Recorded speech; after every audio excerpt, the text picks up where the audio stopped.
Ça a commencé comme ça, saison 4. Épisode 5, Niki de Saint-Phal. 1966, le temps des hippies, des contestations, des bouleversements sociaux. Et vous êtes à Stockholm. Il y a bien une raison à cela. Vous êtes en route pour le musée d'art moderne de la capitale suédoise, le Moderna Museet. On y présente l'œuvre d'une artiste française de l'avant-garde. Et c'est peu dire qu'elle fait sensation. On parle d'une œuvre inédite, monumentale. Vous vous attendez à tout. Vous vous attendiez à tout, mais vraiment pas à ça. Devant vous se tient une sculpture de femme enceinte allongée sur le sol et peinte dans des couleurs vives et joyeuses. Ce n'est pas tout. La sculpture est immense. Elle mesure exactement 23 mètres de large et 6 mètres de haut. Vous vous avancez et comprenez que vous pouvez pénétrer dans cette gigantesque femme. Entre ses jambes écartées, au niveau de son sexe, il y a une entrée, une ouverture. Vous vous y engouffrez. Une fois à l'intérieur de son corps, vous découvrez qu'il n'est pas vide. Dans son sein gauche, il y a un planétarium. Dans le sein droit, un milk bar. Dans la jambe, vous admirez des peintures d'artistes célèbres accrochées dans ce qui ressemble à une galerie. Mais toutes ces peintures sont des fausses. Il y a aussi un cinéma de 12 places tout de même. Au fil de votre promenade, vous découvrez qu'il y a aussi une terrasse sur le ventre de cette femme. Que ce soit au-dessus d'elle, en elle, autour d'elle, vous vous sentez bien. C'est assez curieux, mais cette œuvre vous a transmis un doux sentiment de joie sans que vous compreniez pourquoi. Mais attendez, peut-être avez-vous été transformé par cette femme. Sa créatrice ne l'exclut pas. Est-ce que vous n'avez pas imaginé qu'elle pouvait broyer et digérer son public? Oui, je pense qu'elle le faisait, parce que je pense que c'était pas tout à fait pareil quand ils sont sortis que quand ils sont rentrés. Cette femme gigantesque s'intitule Hon, ce qui veut dire « elle » en suédois. Elle est l'œuvre de l'artiste française Niki de Saint-Phal, conçue avec la collaboration de l'artiste Jean Tingeli, son compagnon, et du peintre et sculpteur finlandais Per Olof Ulved. C'est l'historien de l'art, alors directeur du musée d'art moderne de Stockholm, Pontus Hultén, qui leur souffle cette idée. Niki de Saint-Phal avait conçu des nanas, ces sculptures de femmes colorées, généreuses, libres. Pourquoi ne pas construire une gigantesque nana? C'est un défi, un projet fou. Et pourtant, il s'y attelle et construit cette sculpture en 6 semaines, en travaillant 16 heures par jour, à partir d'un petit modèle de nana réalisé par Niki de Saint-Phal. C'est sans aucun doute l'une des œuvres les plus marquantes de la carrière de cette artiste française qui n'a jamais eu peur de la démesure. Elle a tout sacrifié à sa carrière d'artiste pour exprimer à la fois la joie, mais aussi une très grande violence. Créer, mais aussi détruire. C'est ce qu'elle fait d'ailleurs avec Hon, la nana de Stockholm qui est détruite à la fin de l'exposition.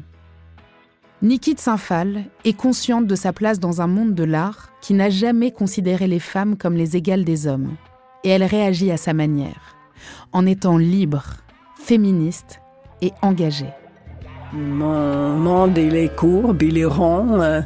C'est un monde féminin et on voit qu'est-ce que c'est la folie des grandeurs d'une femme qui enfin attendu 20 siècles pour pouvoir se manifester comme je le fais aujourd'hui.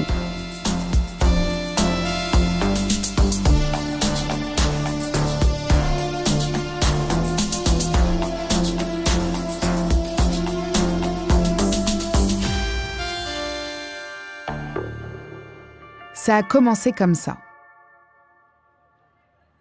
Vous l'aurez sans doute deviné, Niki est un surnom.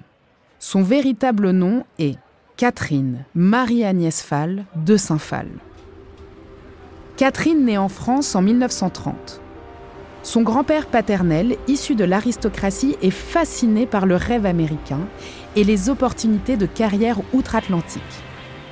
Il a donc encouragé ses enfants à s'expatrier aux États-Unis. Son père devient banquier. Et c'est à New York que Nikki vit ses premières années.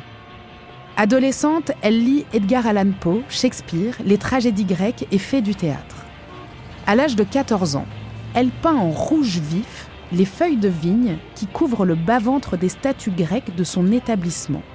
La directrice décide qu'elle ne sera gardée qu'à condition d'être suivie par un psychiatre. Ses parents décident alors de l'envoyer en pension. Nikki de Saint-Phal s'affirme comme une jeune fille rebelle et libre. Elle décide qu'elle ne suivra pas le destin de sa mère, le destin de la plupart des femmes d'alors. J'étais féministe à l'âge de 12 ans. Ma mère avait un placard où elle rangeait le linge. Et je me rappelle un jour, je la regardais ranger, je dis, moi, je ne ferai jamais ça quand je serai grande. Jamais, jamais je ne compterai du linge. Elle m'a giflé. Je ne voulais pas qu'on me donne un rôle. Je voulais avoir le choix de mon rôle. À 17 ans, elle est repérée par un chasseur de tête lors d'un bal et devient mannequin. On la voit dans Vogue et même en couverture de Life magazine. À 18 ans, elle s'enfuit avec Harry Matthews, un futur écrivain qu'elle finit par épouser 1 an plus tard pour contenter sa famille. Avec lui, elle a 2 enfants et revient s'installer en France. Mais 4 ans plus tard, Nikki de Saint-Phal sombre. Elle tombe dans une grave dépression nerveuse. Et à l'époque, le traitement est violent. Elle subit des électrochocs. Elle dit qu'ils lui ont affecté son exceptionnelle mémoire. J'ai commencé à peindre tout, là. Tous mes problèmes. Tout, voilà. C'était tellement clair pour moi que c'était ça que je devais faire et que je devais que faire ça. Alors, après 6 semaines, c'était pas très long en clinique, je me suis sortie. Ils ont été très étonnés de me voir si rapidement bien, parce que j'étais un cage. C'était un peu bizarre, quoi. Et puis, je me suis très, très vite remise. Son destin est lié à la peinture et à la sculpture. Elle le comprend de manière brutale, comme l'effet des électrochocs sur son cerveau. Cette conviction se renforce lorsqu'elle part pour Barcelone et visite le jardin Güell, conçu par l'artiste Antoni Gaudí. Une œuvre immense, accessible à tous. Un parc dans lequel on trouve des sculptures, des constructions étonnantes et colorées, des mosaïques et céramiques. Elle s'intéresse également au travail fou du facteur Cheval, qui a construit son palais idéal, seul, pierre après pierre, pendant 33 ans. Mais aussi aux artistes américains de l'époque, à Jasper Jones, Willem de Kooning, Robert Rauschenberg et Jackson Pollock, grâce à une exposition au Musée d'art moderne de la ville de Paris. Et puis en 1956, elle rencontre l'artiste suisse Jean Tinguely, qui sera connu pour ses sculptures animées, sortes de machines de ferraille, inspirées par le ready-made de Marcel Duchamp. Il devient son complice et son compagnon. Au début des années 60, elle quitte son mari et s'installe avec Tinguely. Désormais, ils partagent leur vie et le même atelier.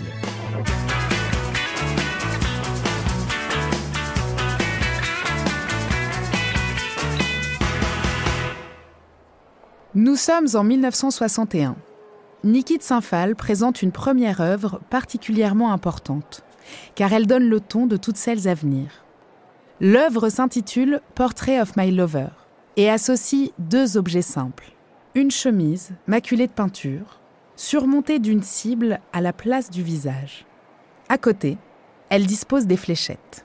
Le public est invité à les lancer sur l'œuvre. Et quand les gens le font, quand ils lancent les fléchettes, elle en tire beaucoup de satisfaction. Alors elle va plus loin et imagine les tirs. L'idée ? Tout simplement de tirer à la carabine sur une toile.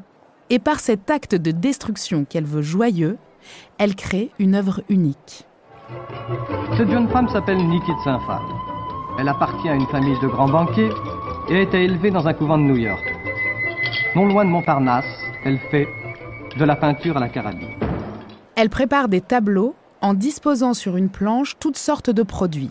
De la peinture, bien sûr, mais aussi des œufs, du shampoing, des spaghettis, des jouets. Puis elle recouvre le tout de plâtre et de peinture blanche. La première séance a lieu à un Passe-Ronsin, sur le terrain qui jouxte l'atelier qu'elle partage avec Jean Tinguely, le 12 février 1961. Il se trouve que Niki de Saint-Phal est une excellente tireuse. Elle a appris à se servir d'une carabine avec son grand-père. Mais tout le monde peut y participer, notamment la bande des Nouveaux Réalistes, fondée en 1960. Elle réunit des artistes français de l'avant-garde comme Yves Klein, Armand, Martial Ress, qui sont en quelque sorte le miroir du pop art américain. Et Niki de Saint-Phal, désormais, fait partie de la bande. Elle fait partie des Nouveaux Réalistes. Au début, je n'ai pas assumé ma propre violence et je faisais les autres tirer. Moi, je regardais comme ça, absolument fascinée, passionnée, pendant qu'il mettait le tableau à mort. Alors, il faut imaginer que c'était tout blanc, tout lisse. Et après, on tire et on voit couler du rouge. C'était fantastique. Et tous les peintres de l'époque étaient fous de ça. Ça sortait des émotions très, très fortes des gens, à cause de la violence et à cause de la beauté de la chose. Donc, il y avait une rage. Cette rage était d'abord contre les hommes, contre la société, contre que mes parents voulaient m'élever pour le marché du mariage. Il y avait une énorme angoisse, rage et revendication à prendre. Mais d'où vient sa violence, sa rage? Comment elle, Niki, les explique-t-elle? On peut les relier avec ce qu'elle révèle 34 ans plus tard, en 1994. Dans un livre autobiographique intitulé « Mon secret », elle raconte le traumatisme de son enfance. À l'âge de 12 ans, elle est violée par son père. Nul doute que l'événement a influencé son travail, sa vie, et en particulier la façon dont elle parle des rapports entre hommes et femmes, et plus généralement de la condition féminine. En 1964, elle s'inspire de sa voisine et amie Clarice Rivers, qui est enceinte, pour concevoir une sculpture de femme. La première nana est née. Les nanas, elle les conçoit à partir d'un grillage de métal sur lequel elle pose du tissu ou du papier mâché. Elle adopte rapidement la technique du polyester qui lui permet de sublimer les couleurs, de les rendre éclatantes et brillantes. Surtout, elle poursuit son œuvre sans perdre de vue ses engagements, son combat toujours politique.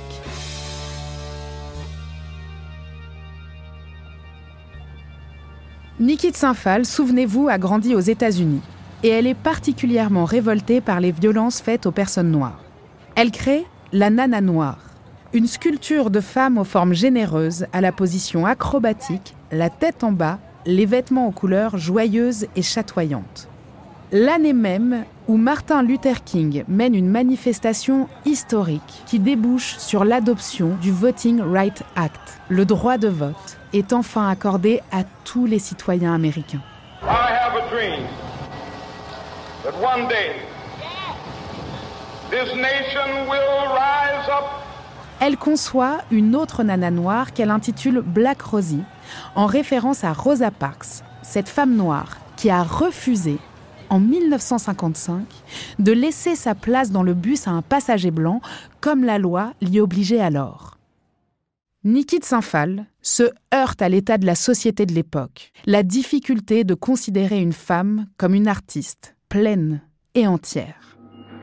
Vous avez des gants de plongeur, vous trempez des chiffons dans un seau, vous les étendez. C'est un peu un travail de bonne petite ménagère, non?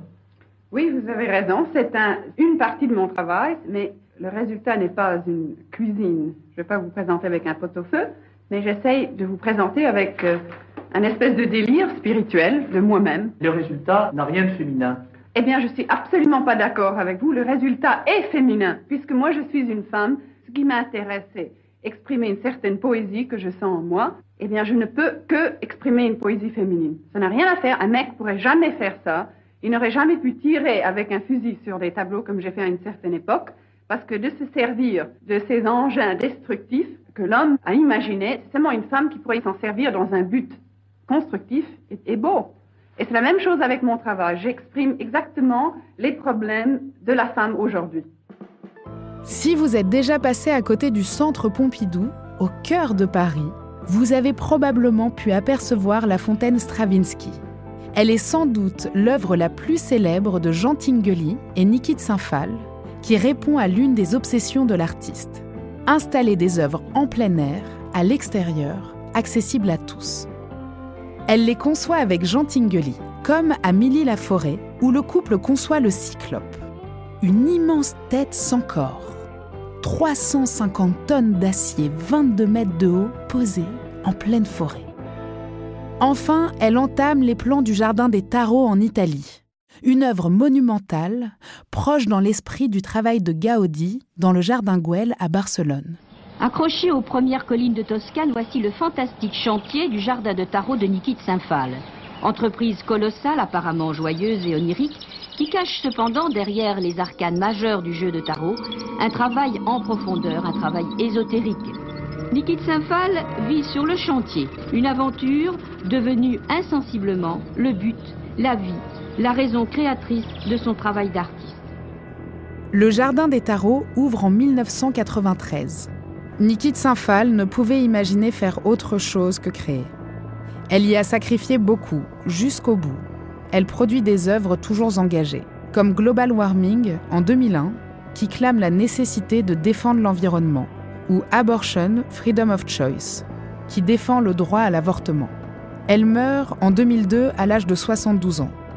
Et parmi les phrases inspirantes de Niki de Saint-Phal, personnellement, je choisirais celle-là. Si je devrais me définir, je ne me définirais pas comme artiste, je me définirais comme réalisateur de rêves. Je réalise mes rêves. Si j'ai un rêve très fort, il faut que je le fasse. N'importe.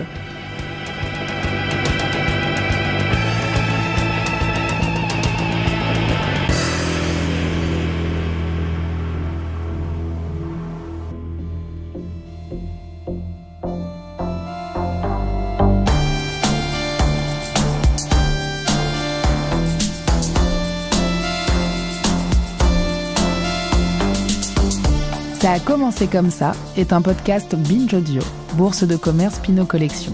Écrit par Caroline Alazi, raconté par moi-même Zita Enro et réalisé par Elisa Grenet.